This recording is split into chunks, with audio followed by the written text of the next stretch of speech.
which is what you're referring to, are inadequate. But let's look at what's at stake here. We can never let Wall Street wreck Main Street again. I spoke out against Wall Street when I was a senator from New York.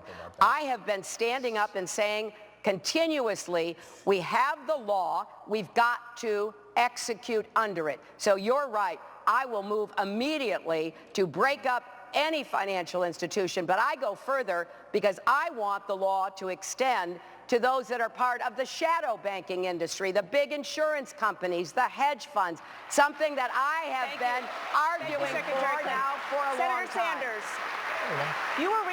Senator Sanders, you were recently asked what you would replace the big Wall Street banks with if you could break them up. You said, quote, that's their decision. Why would you trust the banks to restructure themselves? All right, first thought, Donna. When you say their whole business model is fraudulent. That's right. So let's start off with the basic premise. A few days ago, Goldman Sachs formally reached a settlement with the United States government for $5 billion. What Goldman Sachs acknowledged was essentially that they were selling fraudulent packages of subprime mortgage loans. Goldman Sachs was not the only bank. Other banks, of course, did the same.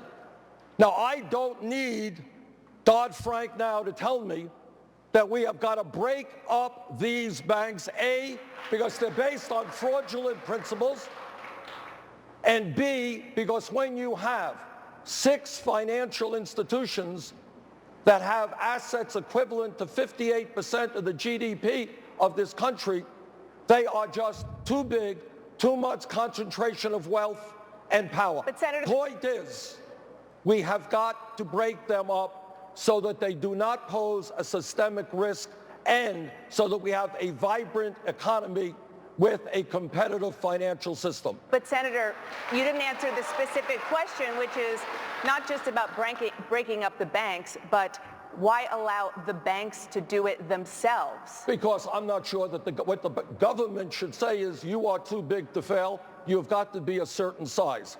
And then the banks themselves can figure out what they want to sell off. I don't know that it's appropriate for the Department of Treasury to be making those decisions. What we need is to make sure that they are safe.